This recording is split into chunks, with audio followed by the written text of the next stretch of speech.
The Owl House Season 2 premiere was honestly just amazing, and as such, I felt strongly compelled to make this video talking about what made it so amazing. We met an awesome new villain, we got to see Lilith take the first steps of her redemption arc, and we even got context for that creepy Belos scene in the trailer. However, what I think made it truly great was the strong yet subtle way the episode established Luz and Eda's character development. So let's talk about it. Before I begin though, please subscribe for more Owl House content. Many watch my content regularly yet don't subscribe. All I can say is, Emperor Belos is watching you. Knock, knock, human.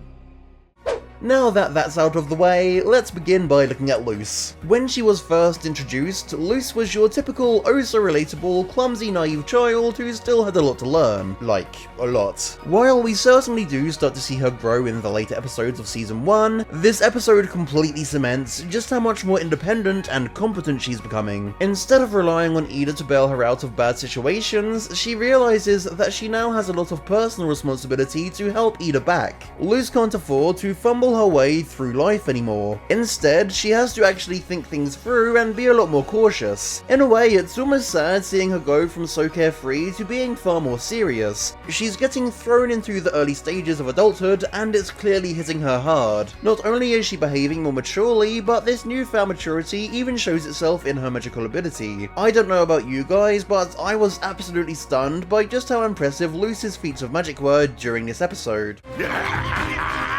Show that spectre what for, Luz! I mean, sure, she put up a fight against Belos in the Season 1 finale, but this is on another level. Hell, we even see Eda state that Luz could actually take on bigger bounties than the small fries that she currently is taking on. I'm really pleased to see that the show is actually rewarding her and us for all of her training in Season 1. This episode has made it clear that Luz is no longer just Eda's student, but a young independent witch who no longer needs protecting. It's important for the episode to establish this as well, because now she's going to be the one teaching Eda and Lilith magic. Instead of Luz seeking Eda's approval, we actually see Eda seeking Luz's approval, and this role reversal is a very interesting thing. Also, I have to mention, I'm a huge fan of the parallels between Eda and Luz learning the light glyph.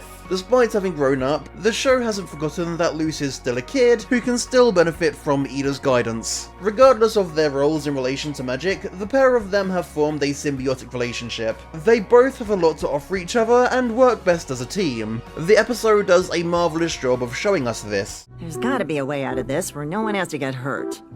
Now let's talk about Eda. Eda first started the series as an extremely powerful yet overconfident, almost arrogant witch. She was a closed book, reluctant to let Luz or anybody in. Now all of that has changed. The most obvious thing that's changed for Eda is her loss of magic, or at least the magic that she's used to. The point I'm trying to make here is that she's near powerless now, and what's going to be interesting this season is seeing how she deals with this new huge status quo change. In this episode, she's clearly really struggling to adjust, and has even less clue about where to go from here than Luz does. However, a powerless Eda also means a more vulnerable Eda, and that's what we finally get to see in this episode. Here we have this scene. My life is pretty great because I'm friends with Luz the human.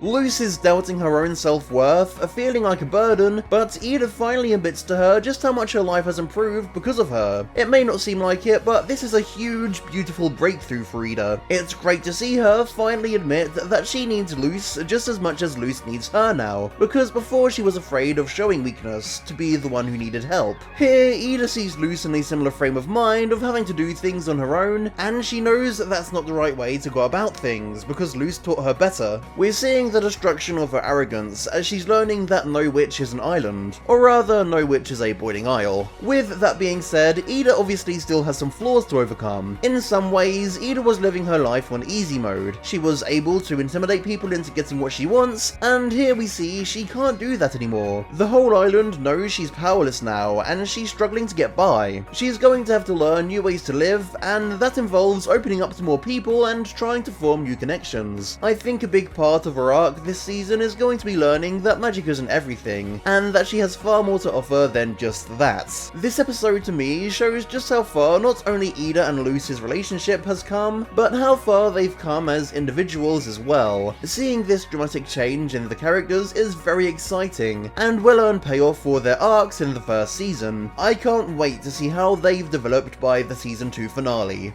I hope you found this video interesting, and don't forget to give it a like if you did. Subscribe for more Owl House content, and don't forget to leave your thoughts and theories in the comment section down below. Thanks so much for watching, and see you guys next time.